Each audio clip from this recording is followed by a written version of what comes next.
What's up guys, Chris here, and I realized this week we haven't done an account review video in a while.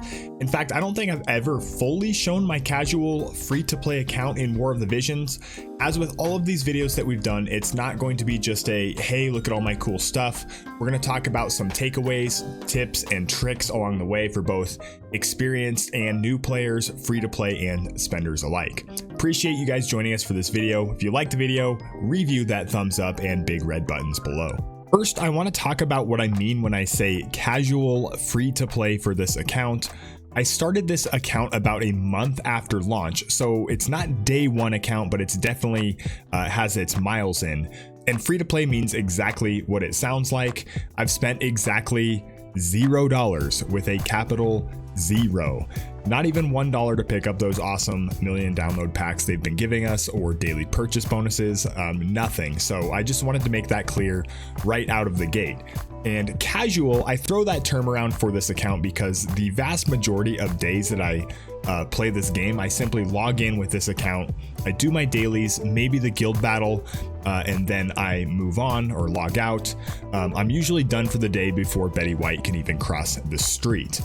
There's not a whole lot of farming or grinding on this account, and I don't push for rank in squad arena, though I did participate in class match this last week, which we'll talk about a little bit later on.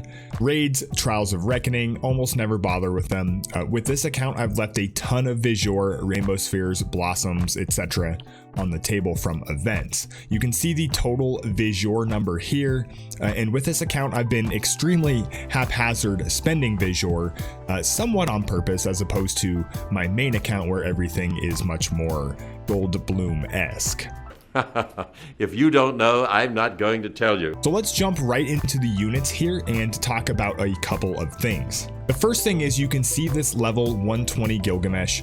I was building Greg on this account for a long time, and at the anniversary I used all of those anniversary medals to grab his shards since we have the 50% discount on premium shards in that mog shop.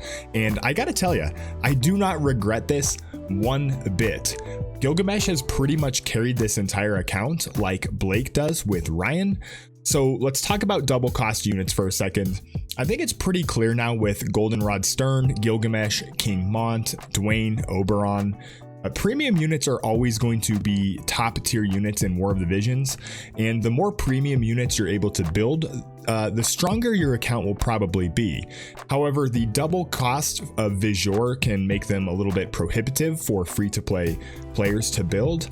That said, they've made a lot of changes in year 2 that allow us to more easily access these units, and every player should be taking advantage of these to build double cost units. So for example, if we go over to Guild here, the Guild Barracks gives you premium shards at a normal rate, so you should always, I repeat, always have your non-maxed double cost units in here. This equates to 100 Visuor of savings each day for each unit because you can get up to 1 shard every 12 hours. So over the course of a couple of months, that's no small number. We're talking about tens of thousands of free Visuor. In addition, the new Star Metal Shop gives you double cost shards at the same price as normal shards. So when you pull a double cost unit, a new double cost unit like King Mont or a Ruined Stern, I think it's a good idea to come in here right away and exchange at a minimum up to 40 shards at the 1-to-1 and 2-to-1 rate, and maybe even consider going all the way to 4-to-1 on the exchange. Lastly, and this should go without saying, but your daily hard quests should include any or all of the premium units that you own. This is another 50 Visuor per unit per day that you're going to make up in value. So if you have 2 units, say Gilgamesh and King Mont or Gilgamesh and Ruined Stern like I have here, between hard quests and the Guild Barracks alone, in 3 months you can make up about 15,000 free Visuor, and that's no small number. We got to take every advantage that we can get as free to play. Okay, one thing, and I'm not really sure if this was a good idea or not, but on this account I did want to try and get Black Witch Helena, not only because she's awesome, but also because I have the 120 EX on Venera and Giza. Well, heading over to the shards here, you can see that I have 588 Helena shards, and what happened here was I pulled on her step up and I didn't get her, so I figured, what the heck, I'm just going to, instead of burning thousands and thousands of Visual on the banner and trying to pull her, especially the half rate, I'm just going to start buying up her shards while she's featured. And eventually, since she's non-limited, I will get her from another pull or a selection ticket or something in the future. Now, sure, doing it this way means I don't get to use the unit right away, but especially now that they've taken the unit shards off of the step-up banners, I'm thinking this might actually be a viable strategy for non-limited units. I don't know how your accounts are, but as you can see here, I have almost every single non-limited UR unit except the most recent one, More. So you're probably going to get the unit at some point if they're in the general pool. And if you have your eyes set on a specific unit, with the changes to the step-ups now not giving specific unit shards, I mean, you very well could be better off never touching a gacha banner and just buying the shards for non-limited units. Using the current non-limited normal cost Charlotte as an example, you get roughly 100 shards for free, which means we need another 880 to get to 120 EX. That's 44,000 Visual. If I pull on this 9 step up, I'm spending 14,000 for a 50% chance at the unit. If you don't get her, then you're no closer to the 120 EX and you're down 14,000 Visual. Now, according to the Reddit maths, it's about 26,000 Visual for a 78% chance at getting the unit. So let's just assume that you get Charlotte after spending 26,000 and you don't have to go all the way to the 40,000 pity. Now you get the challenge board for a free 120 shards, and we'll say 40 shards from stars, and you're left with 720 shards to 120 EX, which is another 36,000 Visual for a total of 62,000. That's 18,000 more Visual than if you would have just bought the shards for the unit. Now, of course, with this route, you get that 18,000 going towards 150 random pulls with star medals, 9 rainbow spheres from the challenge board, and 6 blossoms. So ultimately, I think this value ends up being better than just the shards route, but I do think because of the reduced Visual cost and the removal of bad luck, it's more than viable. My personal opinion would land somewhere in between, where I think you still pull on the 9 step up for the blossoms and stars, and then I would go straight to buying shards. And that's the last point I wanted to bring up about Visual strategy. You can see here that I have 8 EX units on this account, and that I have 28 or 29 of these purple corns still in the bank, and this is all free to play. And remember that I've left a couple of blossoms behind on medal shops and mission rewards as well. For comparison, my main account has only 5 EX units and 27 purple corns.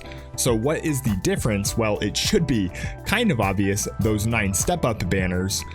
With this account, I pulled step ups on Oron, Yuna, Black Witch Helena, Sweetheart Salir, and all of these extra blossoms have allowed me to EX units like Venera, Giza, Kitone, and Rain, who I already had the shards for.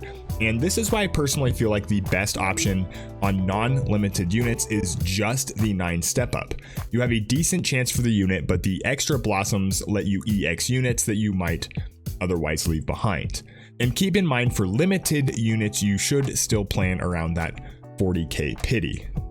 Finally, let's talk about vision cards. And yeah, they're still as important as I've always said, and still very much neglected on this account. A Gion is the only card that I actively went for. The Helena card I actually just gathered up randomly, and at 99, this card is amazing. And again, I've beat this Chocobo unconscious on this channel before, but every single account should have an agility card built up, even if you're just using the MR Chocobo card. I do want to highlight the Fenrir and Odin cards here, which everybody should be working on these shards to get to 99 through the Mog Shop. It just so happens that these 2 cards were, quote, free, and they are both amazing for ice teams. So everyone who built for ice, myself included, kind of lucked into that one when they added the elemental abilities on cards. Finally, this leads me to my PvP team. This team has been very, very effective. and Gilgamesh can just shred Yuna because his Kotetsu removes re-raise. Between Fenrir and magic defense gear, this team pretty much shreds the plethora of magic teams out there with Black Witch Helena's and Yuna's. Luel, Moore, any of those units are pretty ineffective against this team. And both Gilgamesh and Rain are also tanky enough to survive physical attacks even against units like King Mont or Titus. Once my sweetheart Salir gets to 115 or 120, I'll probably replace Rain here. I can't remember the last time I lost in a guild battle or class match. For the first time on this casual account, I participated in the last class match and went undefeated, moving from bronze to platinum. And that's kind of the point I wanted to finish this video on.